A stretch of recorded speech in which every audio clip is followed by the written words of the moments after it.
the time has come. I need to start the wiring here, and a lot of the engine bay stuff I have completed already, or at least just going through this little hole I made here through the firewall. And a lot of it's gonna have to get cut and extended and cleaned up. But now I got the rest of the harness over here that I'm working through. And when I took this out of the old Audi a long time ago, I cut a lot of stuff out that I don't really need. ABS, airbags, central locking system, stereo system, all that stuff. So you can see like there's a lot of stuff I cut, and I'm just taking one loom at a time. I'm just slimming down the wiring harness. So I'm getting rid of all the wires that I don't need in this harness. And if you've seen like the last time I did it Mini Rick, I just basically cut and extended every single wire, and it's painstaking, but if you just take a couple wires at a time and take your time, it should all work out in the end. And I'd rather go with this route than a standalone. I have nothing against standalone, but I know this harness already works with this motor and this ECU.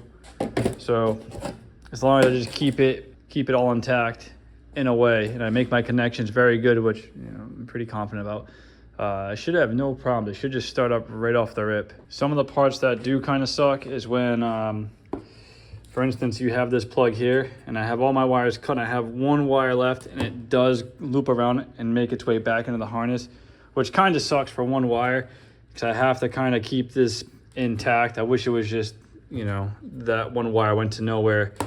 Otherwise, I could just start deleting all this stuff here, which is what I'm doing now. So I'm just gonna kind of time lapse this and just do my thing. There's no really good way to explain this, but it is a lot of wiring to go through, and I do have to go through every piece, and I want to get rid of every single wire that I can. Now, I'm not going to be deep pinning and re-lengthening wires in that way. I'm just going to simply cut and splice, solder and shrink wrap, and then use some Tesa tape to clean up the loom. That it works pretty good. I mean, I don't have a problem with that. Not the ideal way to do it, but I'm pretty confident what I do.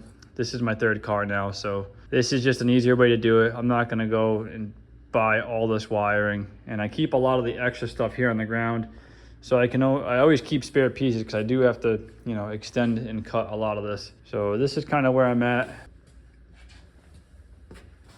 So the engine side of the car, it all kind of ends up here on the floor. And I do have some plugs down here which do tie into that main harness I just showed you behind me. So I'm going to be bouncing around quite a bit, because I still have some electrical components I still have to hook up and mount into the car.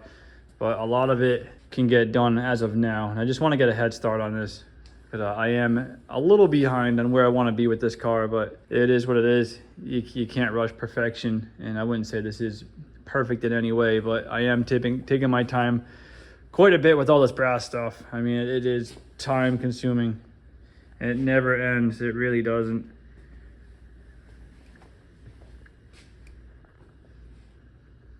And it is just a one-man show for sure, as you guys already know that you watch me. So these things do take a lot of time and effort. But yeah, this is fucking nightmare. Nah, it's actually not that bad. Now that I have this table here, this is a nice layout. Basically, yeah, gotta get all the wiring out that I don't need, and then I have to kind of see where I want to fit, like the main fuse box, these fuses and relays. I gotta find a good section for that, most likely behind the seat. Realistically, I have a big flat panel here, so I should be able to sort all the wiring back here. I'm gonna try and clean up and hide, well, I can't really hide it, but I'll try and make it look neat. And Mini Rick, it's same deal. It's all behind the seat. Switching directions, I'll just kind of touch base on what has been going on. The other videos, haven't really talked my way through. I just kind of did my thing. It's kind of the way I like to do things, actually. I can get a little bit things more done quicker.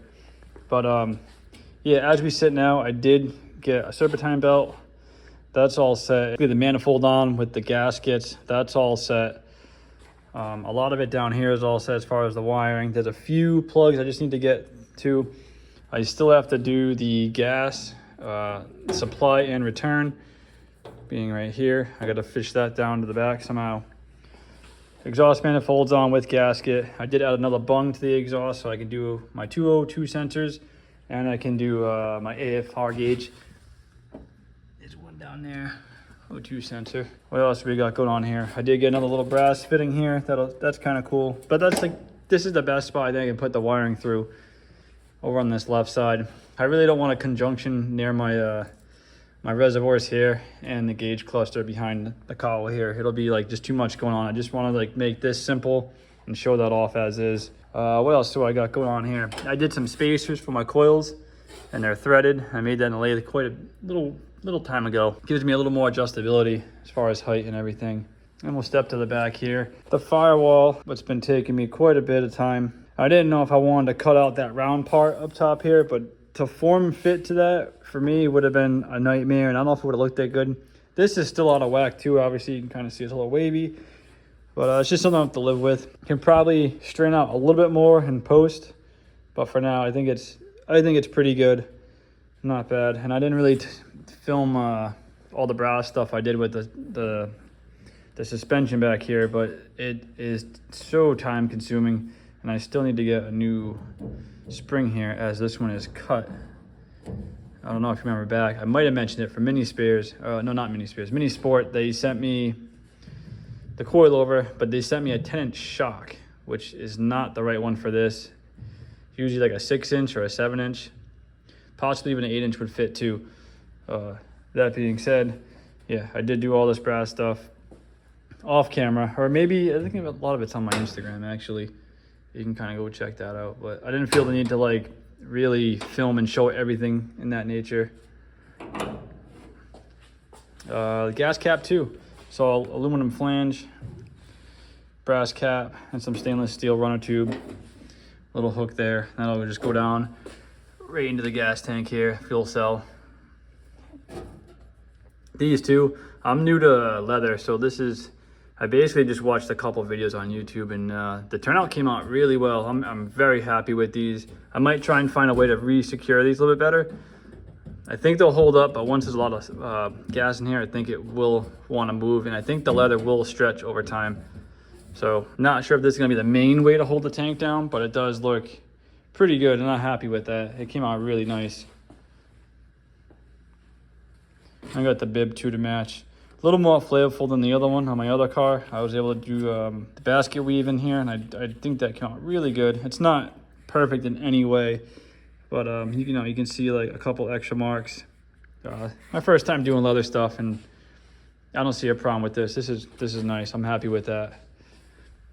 I think that's kind of catching you guys up to date here. I still need to get this gauge cluster welded in, but I'm gonna just leave it floating for now. It just gives me a little bit better access. So yeah, I'm just gonna get back on my wiring here, do a little bit more time lapsing, just a little bit more, but you get the idea. I have to re-lengthen all this wiring, and it's just, I don't know how else to really explain it. It's just a nightmare, but we'll get through it. Oh yeah, and going back to the rear firewall, that's my first time with the bead roller as far as doing lettering. It came out really good. I mean, it's not perfect in any way. You can see like a little bit of overlapping. Lines aren't perfectly straight, but yeah, it's the first time. I'm happy with that. It's in the back seat. A lot of it will be colored, painted. I did end up making my own bead roller here. I ended a winch motor to this, and I made a little coupling with a set screw type thing. Painted green. It's actually a roll bar from a Miata. So now it's, I guess I have a caged bead roller now in a way. Just a 12-volt battery on the floor, and I used it just to make that firewall, and now it just sits here in the corner. But definitely a big help. I had to cut the end of the firewall off because of the throat is only, I don't know, I'm just gonna guess here, maybe 18 inches, and the firewall is a lot longer than that. So I had to cut it off so I could bend this and turn it around without following the edge here, which I didn't really think that through, but we got it welded back together, and it blended in pretty good. So I am happy with that. I mean, you can see a little bit the line, but paint should take care of that.